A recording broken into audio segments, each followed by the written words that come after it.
first started in the California music scene. This would be in the late 70s. Did you have any sense that this was something that would shape your life for decades to come?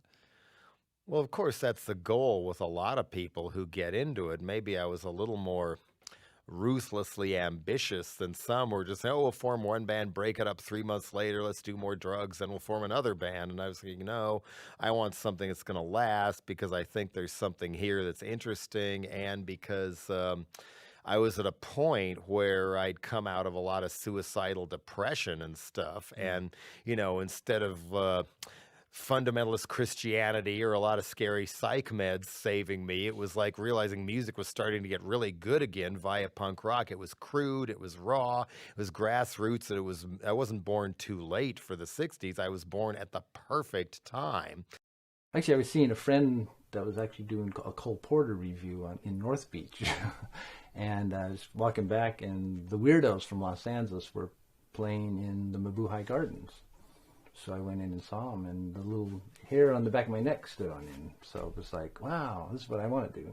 After going to the Mabuhay a couple of times with cohorts from Bank of America to sort of laugh at the punks, I started moving away from their chair up to the front rows and going, well, what are these guys, the Zeros, doing anyhow? And this negative trend group is really cool and stuff like that. And I want to do that. So I put an ad in the paper and put an ad up in Aquarius Records. And then Klaus, I saw the ad in the paper, and Biafra saw the ad in Aquarius Records.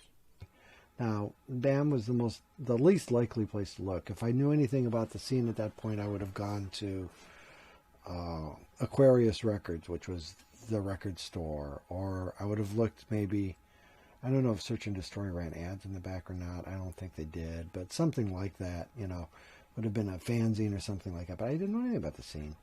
And I just wanted to be involved in it. Klaus Fluoride named me East Bay Ray. What happened, the ad in the paper, it was blah, blah, blah, blah, blah. And I was trying to tell the geographical location that I was based in. And then it went East Bay, and then there was a space and Ray, and then my phone number. And so I didn't know when I called up to ask for East Bay or Ray, because I hadn't lived in San Francisco long enough to really know that East Bay was a part of San Francisco. I'd never really caught, because I'm oblivious sometimes. So I called him up and asked him, and he said, well, come on out and, try out. And so that was it. I tried out for this band.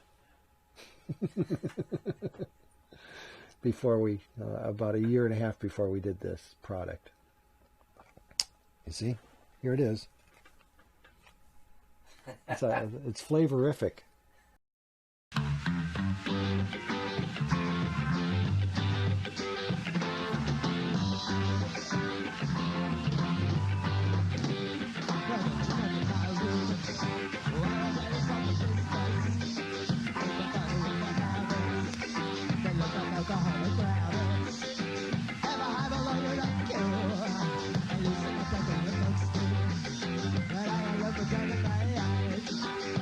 Father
in order to get booked at the Mabuhay, you had to have a demo tape and a picture.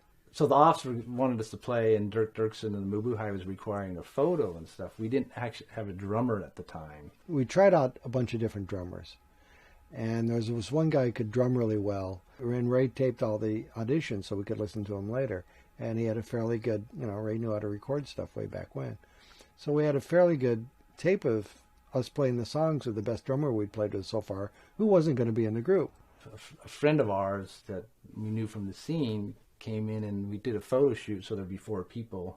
So we had a demo tape, and to pose for the drummer, we asked 6025 if he would, who wasn't called 6025 at that point. Then he wasn't in the band, but he joined soon after to be the other guitar player. And Corrine came down and took pictures of us at the Embarcadero BART station. That's the first photo session we did, with 6025 posing as our drummer. So when we gave Dirk this tape, and then he said, okay, I'll book you in 2 weeks. You're on in 2 weeks on Thursday night. There's 8 people on the bill, and 7 bands on the bill, and you'll be the 8th. And it was like with DV8 and the Offs and all this sort of stuff. We got Ted like a week before the show. He was the first drummer that came by that actually rushed us with the songs instead of trying to drag behind everything. And we played 2 songs with him where he picked it up just like that. He had the feel for what we were doing right away. As soon as we'd start playing the song, he'd play it and start rushing us, and I just offered him the beer of choice for Dead Kennedys at that point, because it was $1 for a 6-pack, I believe, was Regal Select. And offered him a beer and said, want to be in the band? And he said, sure, and that was it. And like within a week later, we were playing with him at the Mabuhay, and that was our first gig. And we had a 20-minute set, I think, or something like that, went by in 12 minutes, just because we were all so wired out of our gills.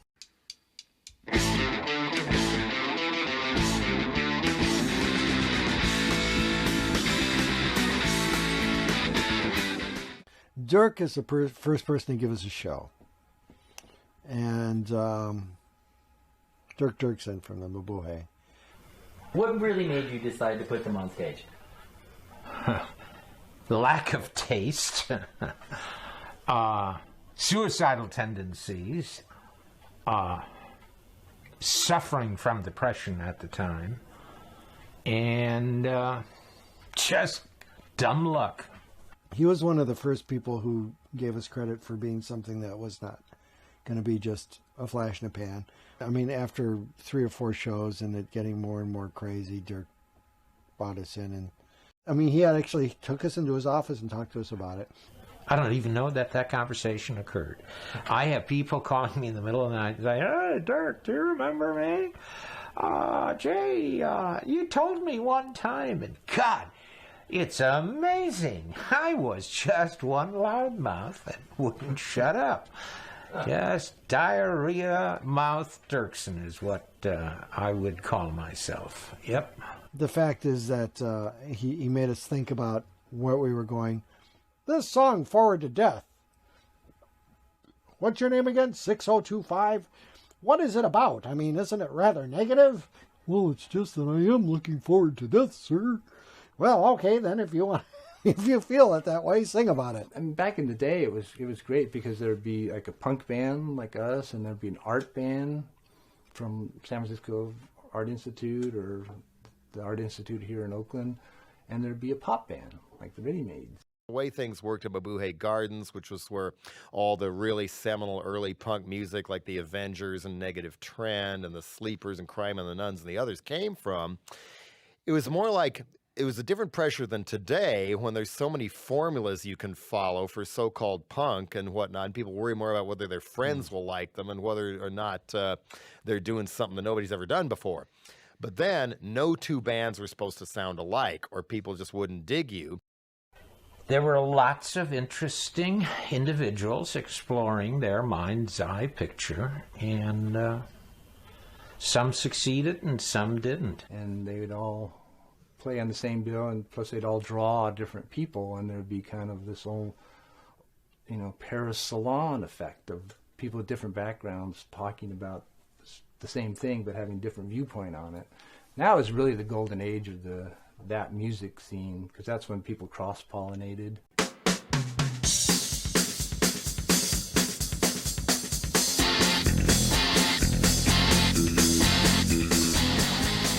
My first, step-by-step ambition was, boy, I'm such a vinyl record collector junkie. If I could just get my name on one little 7-inch single, I'd declare victory. And that might have been all it was, as things were kind of tapering out. And then Bob Last of Fast Product in Scotland, a really hot United Kingdom label who'd put out the first Gang of Four, the first Mekons, first Human League, and Joy Division on a compilation album. He found us and said, I want to release California Uber Alice in England. And suddenly, after desperately trying to sell 500 or 1,000 copies of it over a period of months out of the trunk of East Bay Ray's car, suddenly, because it was on Fast Product, it sold something like 30 or 40,000 copies on the first day. And so it's just pure dumb luck that we wound up in that position instead of the Dills or X or DOA or whoever.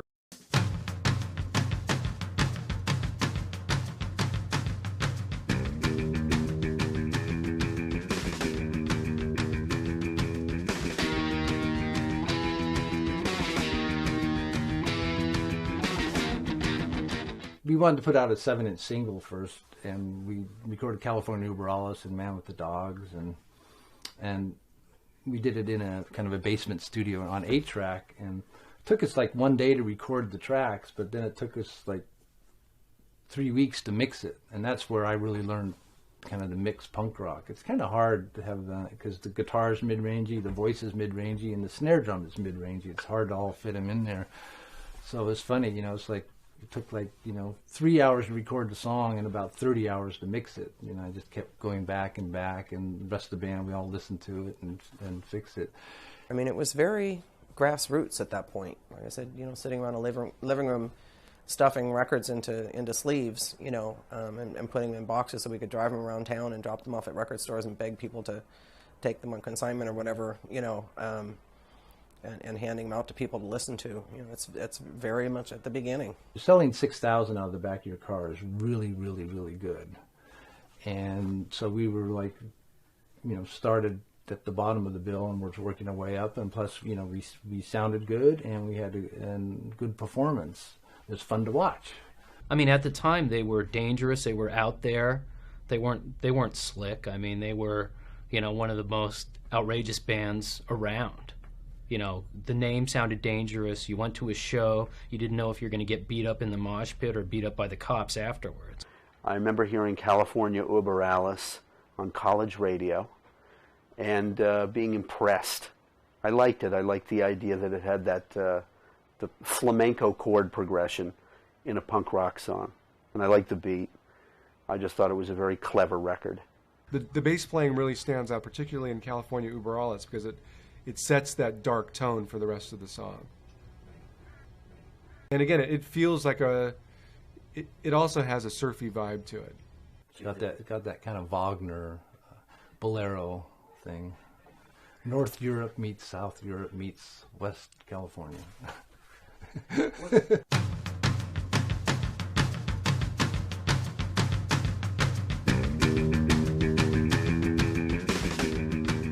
Jerry Brown, at the time, he was like one of the coolest politicians around. He dated Linda Ronstadt when she wore cutoffs, and she was hot wearing cutoffs and roller skates, and he was a hip guy. And then you have Jello, taking the piss out of the guy. I think it was a little misguided because you look back at the Jerry Brown suede and denim Secret Police, and that looks pretty good compared to Arnold Schwarzenegger and George Bush and what's come since then. I mean, Jerry Brown looks like the golden age. In fact, when you think of California Uber Alice, the subtext is that Jerry Brown was a hippie fascist. Okay, he was going to make you wear earth shoes and eat granola and stuff like that, because he's the kind of guy that might have a yoga mat in his office or some such bullshit. I think it was hilarious. They're bitching about Jerry Brown. Brown replaced Ronald Reagan. I mean, why are you complaining? What's wrong with you? You should be happy with what you have. Biafra had this anti-hippie, what do they call it, organic organic decadence thing, and that's kind of why California Uberalis was like that. But we were not a pro-Reagan band.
Once upon a time, there was a clean-cut, muscular, temperamental young man named Dan White. He was a good cop. He was a good fireman. So his good cop and good fireman friends told him, run for office. So he did. He was on the San Francisco Board of Supervisors. He found he just couldn't be a supervisor and sell French fries at the same time. So Dan White, he quit. His good cop and good fireman friends said, you are a quitter. You better go back. The mayor said, You can't have your seat back.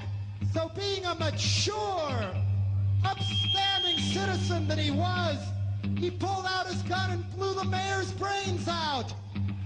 And shot the leading gay politician in America just for good measure. And so then Dan White goes to court. What happens? He says, oh, hey, it wasn't my fault. I ate too many Twinkies. And he got off. So Dan White has decided to be a rock singer, and he's going to sing for us now. Ladies and gentlemen, Dan White. Doing an old Bobby Fuller song. I fought the law, and I won.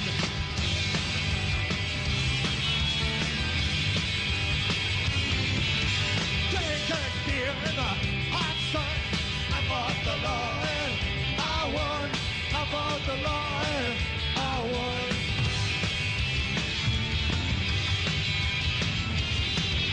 I needed sex, and I got mine. I fought the law, and I won. I fought the law, and I won.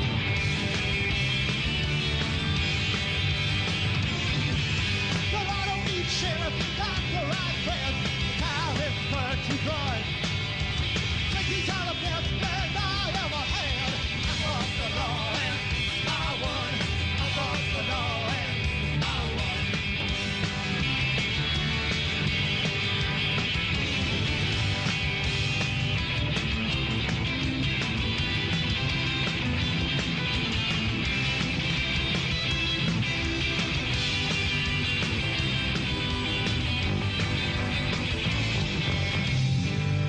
I blew George and Harvey's brains out with my six gun.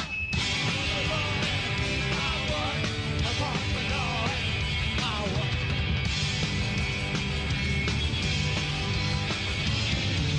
I write my book and make $1 million. I fought the law, and I won. I fought the law, and I won.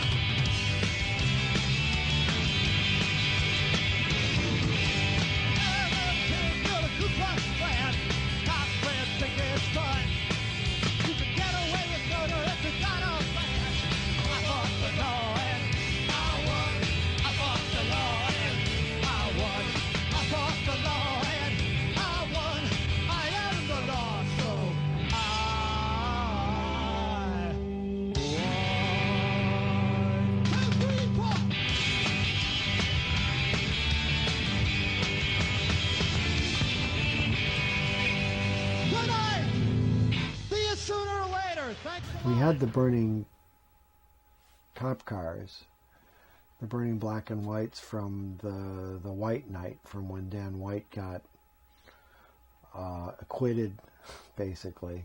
I mean, he didn't get acquitted, but he got off for murdering in cold blood, 2 people, because one was gay, basically, and he had the Twinkie defense and all that miserable stuff, and people went berserk, and so that was what we used for the front cover, which was, by the way, supposed to be the color that it is now on this release.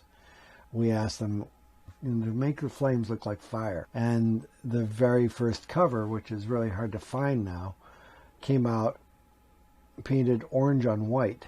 Biafra was furious, circus colors on my record. How dare they? And by every right, people trying to make them any more digestible, that's the last thing they wanted to be. So that was like our first heart attack about releasing our first LP and having it totally back asswards from what we intended.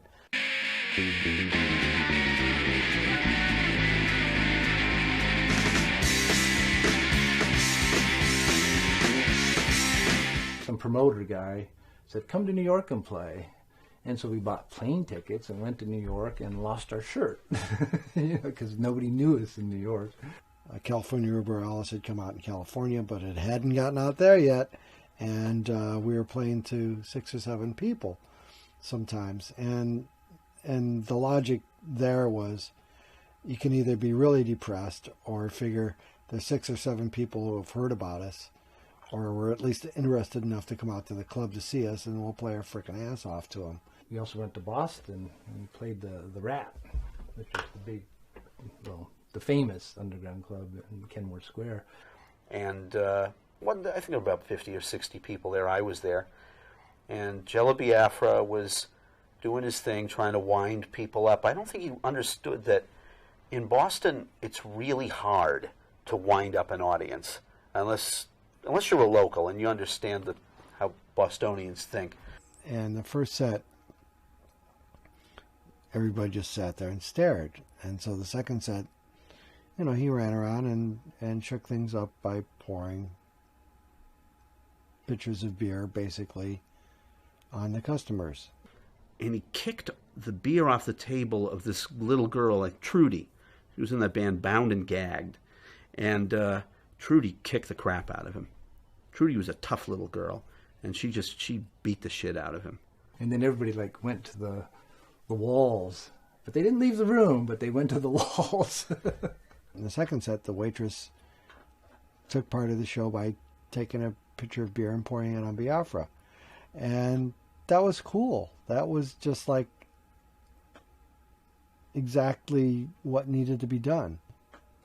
That was the kind of thing that we'd like to do, is, again, it was break down the barrier between the audience and at the same time not do what they expected. And Biafra had a lot of that, a focus on that.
We came back really deflated and sort of thinking, this just ain't happening. And then around that time is when Biafra decided to run for mayor. We're going to the party. We're going to the game. We're going to the disco. We're going to cruise out, man. We're stealing people's mail. Stealing people's mail. I remember having a conversation. It was actually in my room at the flat where, Biafra was kind of half kidding about, running for mayor, and there was a big mayoral campaign coming up. This is shortly after the Moscone was killed. I think we were watching Pure Ubu. I think it was a Pure Ubu show at the Waldorf. Ted was there and Biafra was there. And Biafra was going on and on about something with politics and Dianne Feinstein and something like that. And Ted said, Biafra, you know so much, why don't you run for mayor? You got such a big mouth. And Biafra just started the wheels turning. And I said, go for it. And I was kind of kidding too. I mean, we weren't really thinking about it in terms of any real seriousness, but it kind of went from there. And I think I even said, I'll be your manager or something like that. And so he decided, you know, he put his hat in the ring and decided to run for mayor. And all I can say is watch out. This guy's running for mayor.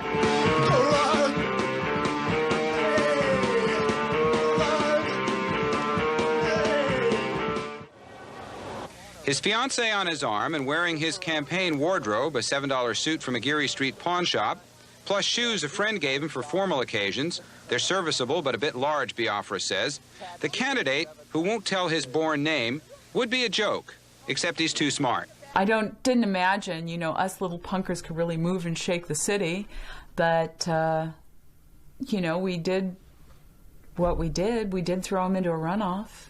I'm not running on my my qualifications of 20 years in government, 20 years of this. I'm running on my views. And some of the views, which you'll probably get to in a minute, are tongue-in-cheek as such, but there are very serious feelings behind them. He wants to tear down Pier 39. He wants to ban all cars from the city and encourage bicycling. And he thinks all the police should have to run for office every 4 years. To relieve tension, he would put up Dan White statues all over town so the public can throw eggs at them. The eggs would be sold by the park department. One thing I intend to do, though, is bring government out from behind closed doors by auctioning off all high city positions by the Civic Center fountain rather than public deals or private deals behind the public's back like we have now. as manager, I wasn't really manager as much as Dirksen was. Dirksen really took this thing and ran with it in terms of the publicity and what have you. We did the whistle stop tour. We got on the BART trains, the rapid transit trains, and jumped out at each stop. And had these signs, and we'd make all this noise, and we'd jump back on the next train, and we ended up at City Hall. And I don't remember all the signs, but I know at one point I had one that says, if he doesn't win, I'll kill myself, you know. And there we are on the steps of City Hall as, you know, all the politicians and lawyers and everybody's coming and going. Great fun. It was great fun. Jello Biafra, the lead singer in the punk rock group The Dead Kennedys, he held a news conference at City Hall. He then went on to do what he calls shaking babies and kissing hands. He also went on a whistle-stop tour through parts of San Francisco today on a BART train. No telling how he'll do in the elections, but his philosophy is summed up in his campaign slogan, "There's always room for Jello."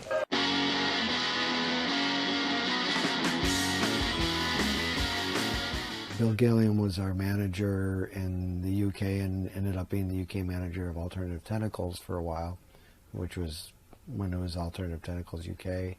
Bill Gilliam called up and said, why don't you come over and tour the United Kingdom? And we said, sure.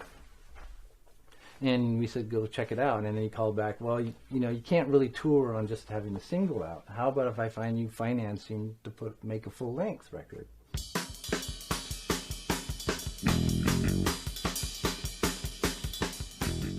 Chris rang me and he said, my partner, this partner's called Bill Gilliam, has just taken over the European management of a band called Dead Kennedys, and they want to make an album. Would you be interested in talking to them? And of course I was aware of Dead Kennedys' single, California Uber Alice. So I went up for a meeting in Bayswater and met Bill Gilliam, and he told me basically what the band wanted. So Ian McNay decided to finance Fresh Fruit. And so I shopped around for studios in San Francisco and picked Mobius Music.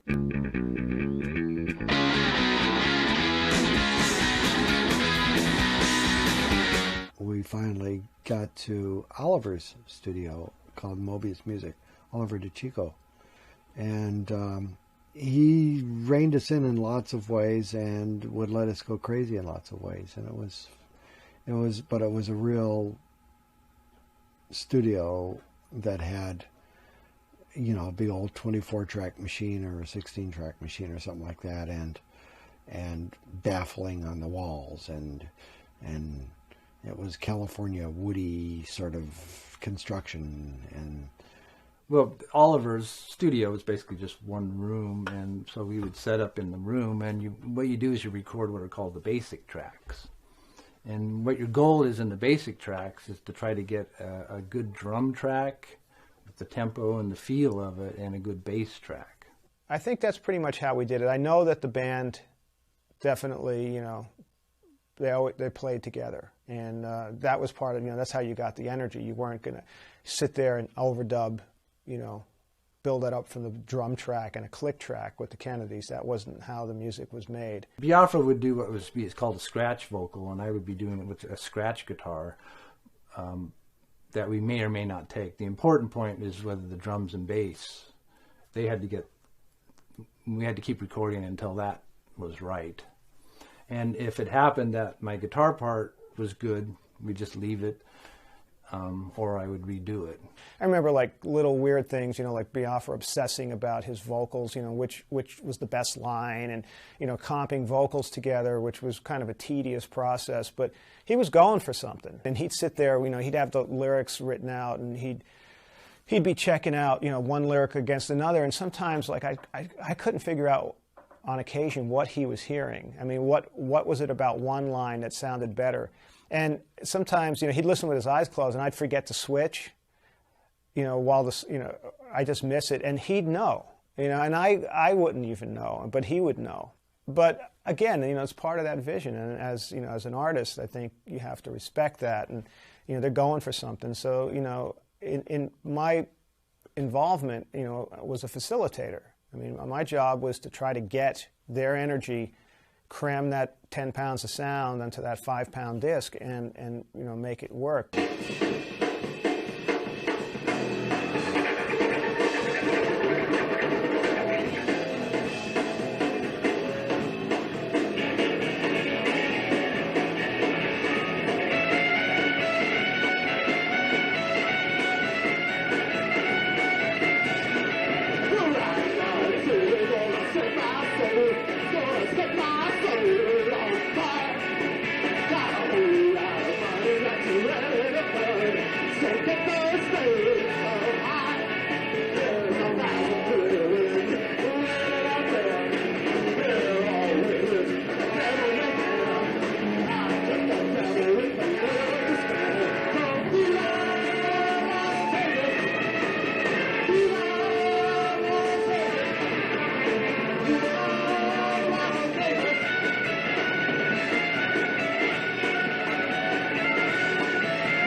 Off!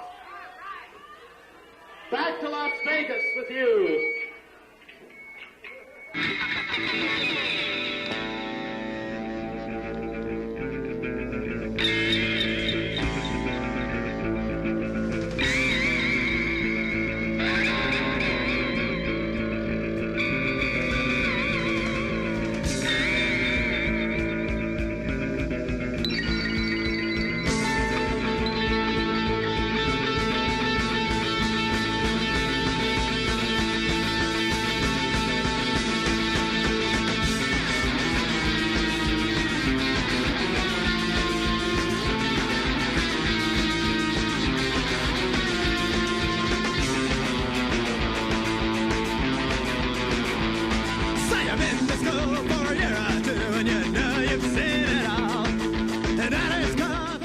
the opening guitar from, to Holiday in Cambodia. It's just like so intense.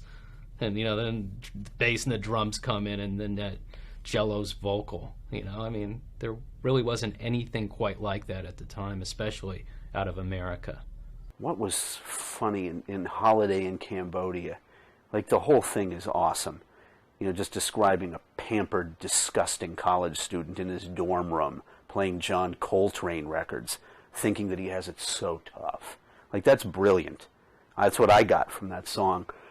Kiss ass while you bitch, but your boss gets richer off you.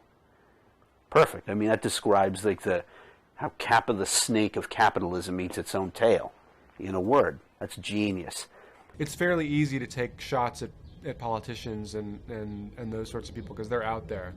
But it seems that the dead Kennedys were a little more intelligent than that. They actually looked under the surface. They saw this sort of creeping undercurrent of things like cults and thought police, and they brought it to the surface, which I think is really interesting. That I don't think anyone else has ever really done.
seemed like the Dead Kennedys really thrived on controversy. I mean, although there were lawsuits and, you know, police showed up at their gigs, it seemed that just fueled the band, you know. And I know there was a big to-do over cover art and and band records, but all that stuff just seemed to piss them off more and just sort of renew their fire.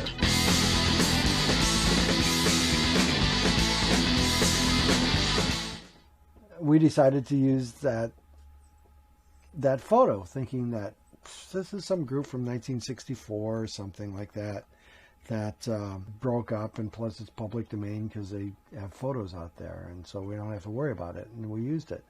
But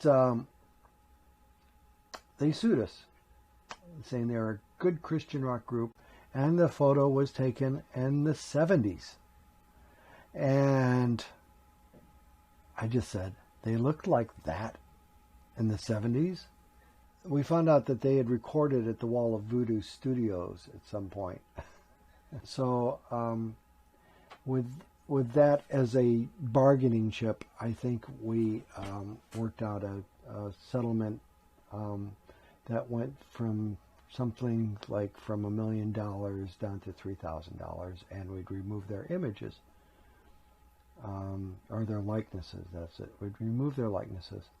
And we did. We chopped their heads off.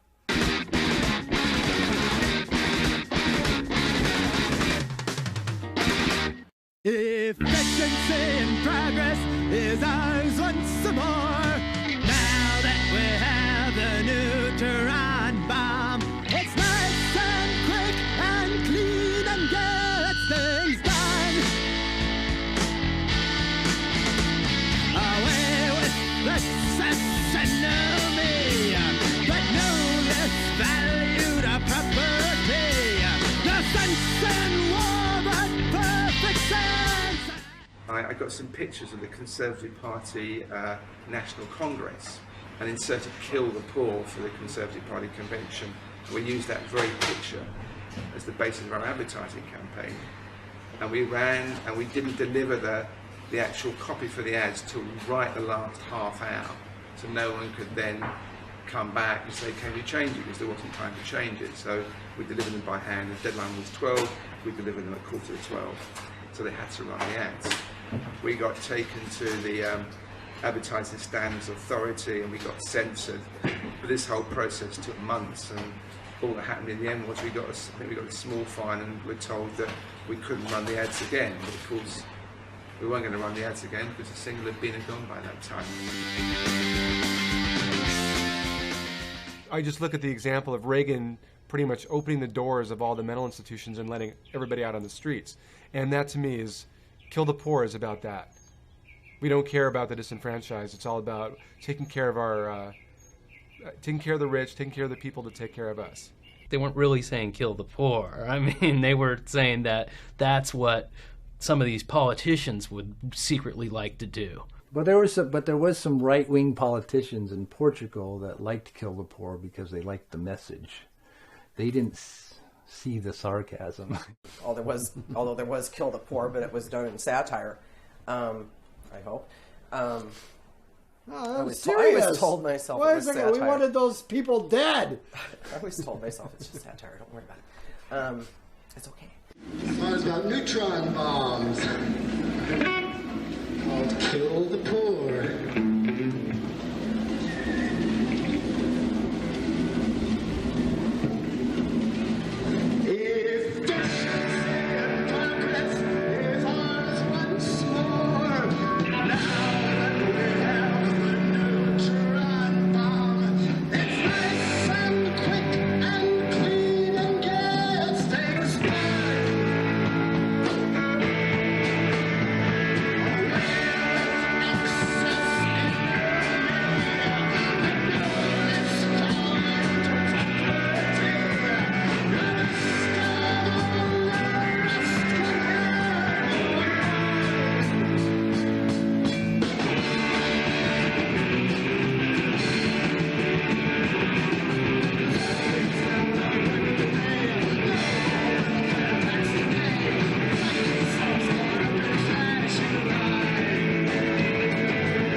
everyone in the band actually has respect for the Kennedy family. Dead Kennedys wasn't about their assassinations. It was about the idealism that America had at the time. And it was the end of the dream of America's getting bigger and better, and it was also, you know, the Camelot thing of the Kennedys. It was also the end of the idea that you could trust your government to protect you, and that they were telling the truth to you always. The current president, you know, according to his religious beliefs, you're not supposed to kill people. But for him, death penalty is okay, and the religious people don't seem to see the contradiction there. The other thing is they're supposed to help starving people. To me, that's a more interesting moral value to discuss than the death penalty, because the death penalty only affects, you know, a couple hundred people. But, you know, being poor and starving and not having health care affects millions. Well, 25 years from now, if you're 19 now, 25 years from now, you'll probably be, unless you take really good care of yourself, looking somewhat like I do now. And it's not all that bad. You'll get used to it, and you can still do positive, forward things with that. Fresh Fruit for Rotting Vegetables is a timeless album because you can apply many of those songs to today, and it still makes sense. They were on, you know, one of the, you know, at the spearhead of the movement. You know, anything that's followed since then, you know, like Green Day is, you know, is I don't want to say it's derivative, but it's, you know, it's spawned from that seed, you know, and those guys, you know, the Kennedys were the seed. These guys were not Johnny and Dee Dee Ramone. They were not Steve Jones and Sid Vicious. They were not Paul Simonon and Mick Jones. They were removed from that. They were more heady and more cerebral, but they are theoretically still playing physical music because their music was very, you know, had a lot of sway. They were the opposite of Flipper, say, who they embraced, as they should, because Flipper was great.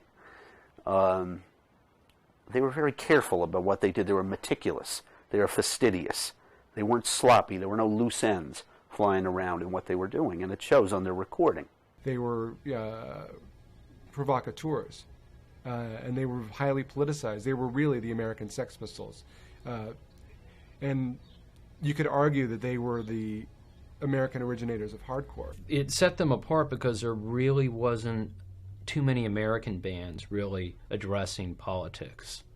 You know, American punk was, you know, there might, you know, Black Flag talked about hassles with the police and, you know, rage and being wasted and being a burnout surf skate kid. But, you know, the Dead Kennedys were really up to something completely different. They just worked. It worked. It all came together. There's an interesting synergy that happens with a group like that.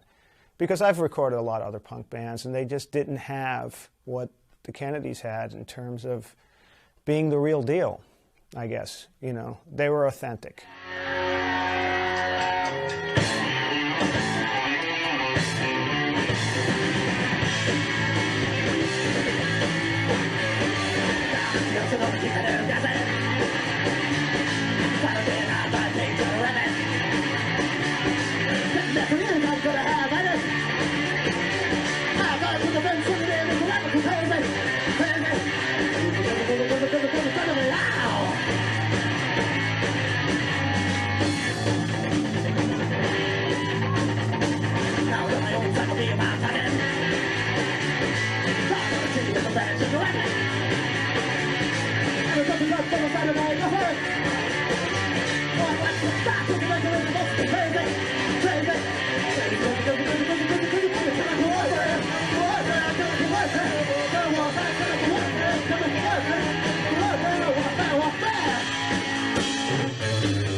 Every chance to suck out yeah. On with the show. Eventually.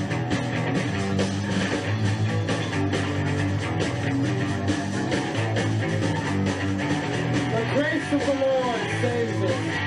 What is this? I don't read newspapers on stage.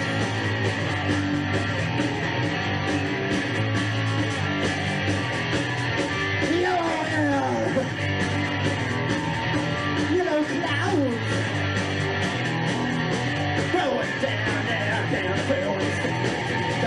rolling down, down, to the big clubhouse with a star under it, that's so catchy.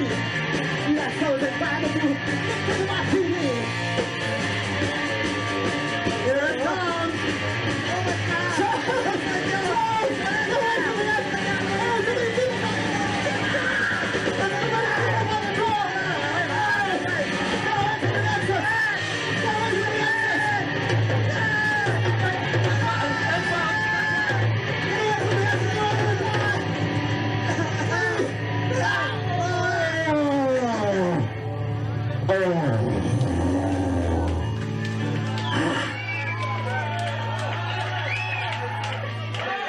What the fuck?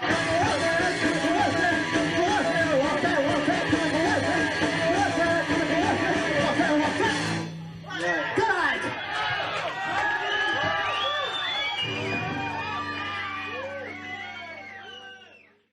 From the dead Kennedys, we have Jello, Biafra. And I've agreed to take him now to one of my more favourite eating places in Los Angeles, which is a hot dog stand down the road here. Right, Jello? It's sort of a tourist attraction of sorts, the sort of thing that you don't get in your United Airlines guide yet. The people who actually live here don't usually appreciate it, but it is becoming a fairly well-known tourist attraction. So tell me about the transportation in LA. You were expanding about that a moment ago. Yeah, there's nothing like a subway system and just a very limited bus system. No overhead mass transit like you see in most big cities. Back in the 1930s, I believe it was, General Motors and Firestone got together and bought the mass transportation system, the streetcar system, and deliberately ran it so badly it went out of business, realizing that all that rubber burned up on the freeways and all those cars sent off to the junkyard would make more money for themselves. So now LA is a smog pit and everybody has to depend on a car. Well, I've got your album here, and where's my questions, Ed? The album can be used as a scratch pad or as a frisbee. Could it be used as a plate? Shall we? Shall we try it? Yeah, let's. Why not?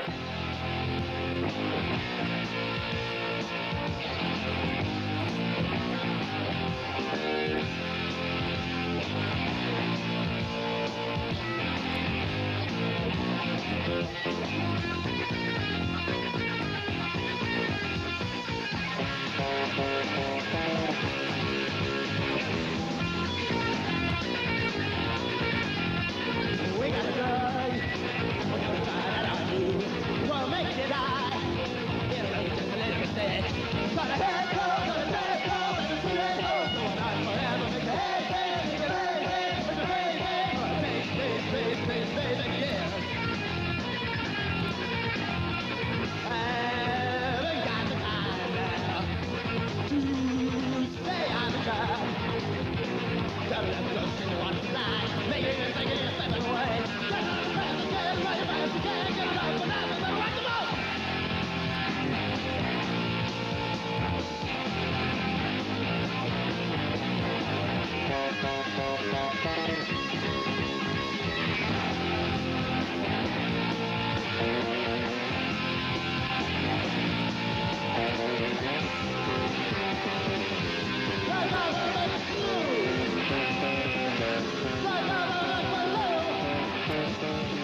feel free to answer me as you would, but why the name the Dead Kennedys? Well, why not? Certainly. It's a name not meant to be a slap on the Kennedy family so much as to call attention to what happened after they were killed. Why people in this country turned more and more inward and became more and more self-centered. And as a result, that set themselves up to be the corporate-serving rodents that they are today. I think the Kennedy killings are the source of what's called the me generation in this country. And also, it's let's face it, it's also a slap in the face of a religion that was that sprang up after the Kennedy assassinations as well. I think Elvis Presley has kind of taken the place of that religion now. If you drive into a gas station in middle America, you can find fairly ornate porcelain Elvises for $70 a piece, and people buy them. I bought one, yeah. See what I mean? People in this country get more and more gullible by the day. You've caught the disease. I mean, I'd like to ask you about some of the songs on here. I mean, there's some titles like Kill the Poor, Let's Lynch the Landlord,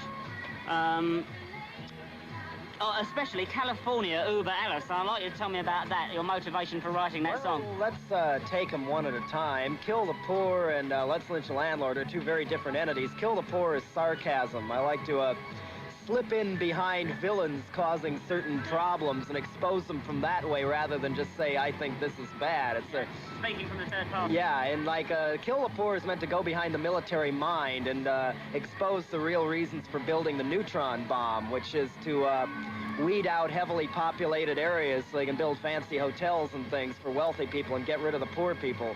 As in, it would make no sense to drop a neutron bomb on a so-called enemy like Russia because if you don't level their buildings, you don't economically wipe out your foe and win a war. And neutron bombs leave the building standing. So I figure they're just meant for the Detroits and who knows, even Liverpools of the world. Who knows? America, Uber Alice.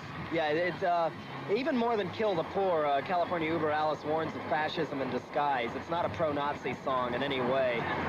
Now, the song that I really enjoyed a lot was I Kill Children. Now, I'd like you to tell me how that came about. You're one of the few English people I've ever talked to who had anything good to say about that song. As you may notice, America produces a great many people who have no outlet for their emotions until they commit some really creative, well-planned crime, a la Richard Nixon's crime on the country and David Berkowitz, or your Yorkshire Ripper was one of these as well. He was beyond the ordinary with his little carefully written letters taunting the police and things. But so some of the song is just plain old sick humor, but then you also, I Kill Children is meant to pose the question, what causes people to behave like this? What causes people to kill children, be it one child molester or the Shah of Iran or whatever? What makes these people's brains tick, and whose fault is it? Is it theirs or is it society's? I think it's society's. Yeah, I must say, I found it really scary. If I'd have been a child, it would have scared me listening to it. It reminded me of like a Dickens child character.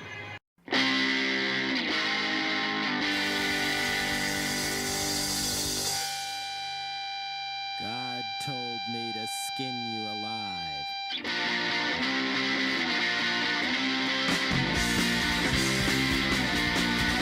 I get children, I let them see them die. I get children, I make mothers cry. There's a man in my car, I wanna hear them scream. Be the broken candy, smoke Halloween.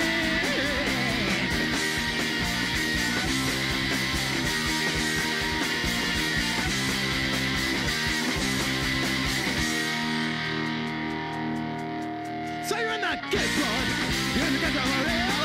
How about some pioneer lines like a deep chill? Can't hit that school rat, I think I see that tires. I'm in my helping hand, full of chemical wires.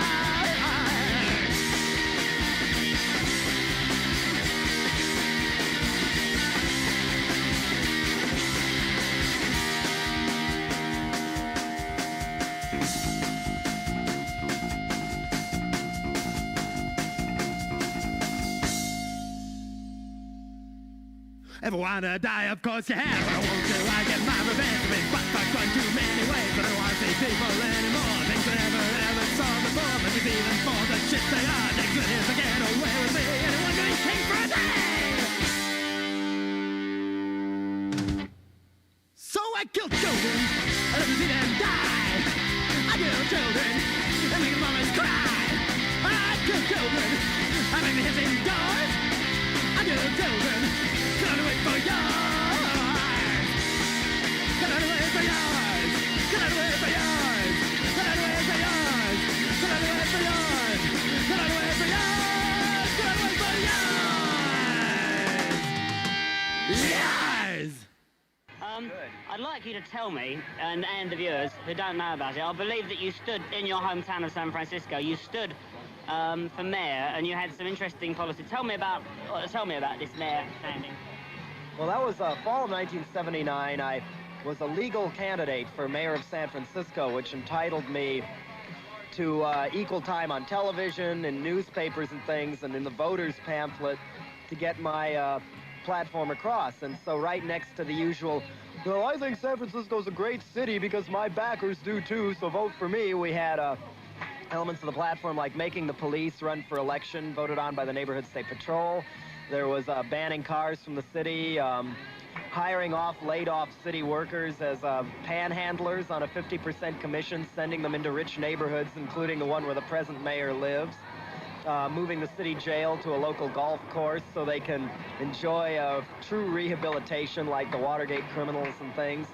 It was a very effective slap in the face against the other candidates. It got under their skin in just the kind of way I wanted to. What would you say to the people who might say that you were rather tasteless, your critics? What would you say to them?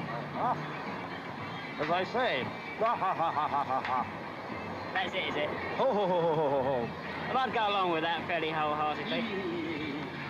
I'm glad we're getting under their skin. We're not safe family entertainment in any way, and it'll be interesting to see what takes our place when we do become that, as everything does sooner or later. But well then, should be off then, shall we? So, are you getting rich? Are you getting rich off your music? Are you kidding? We can live off of it, which most people who do what we do can, which I'm very proud of. Do you have a car? No. Oh, bad luck, I do. Well, I'm not going your way, so, thanks. Bye.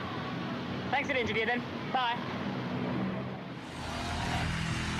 Let's go on a trip with Mom and Dad in the car. Clear down to scenic Argentina. One wrong move, and away you go. They'll melt you, burn you, shoot you, bury you for opening your mouth, and they learn it all from the United States Marines. There's no punk rock in Argentina. There's no punk rock in Afghanistan, Russia, Czechoslovakia, Iran, Nebraska. If you don't keep your eyes open, there won't be anything like that here either. You'll be forced to buy skinny tie Whipple of pop bags. So wow, rock and roll. You'll do it.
what remains from Dead Kennedys? The music, but otherwise, I'm very proud of what we did, but as many people know, the other members of the band have turned into, well, they might as well be Republicans up here. They sued because I didn't want to put the music in a Levi's commercial, stole all the rights, and now music is on labels I do not trust and I don't respect. Their manager, who seems to think he manages me, I will not speak to him. I don't trust him. I don't respect him. And if somebody comes to Paris claiming they're Dead Kennedys, be very careful. It might be a really bad cover band. But the spirit of the music and the songs, which I wrote most of anyway, that I think I'm still very proud of, and I'm glad people still like it after all this time. I'm glad it still hits them.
Many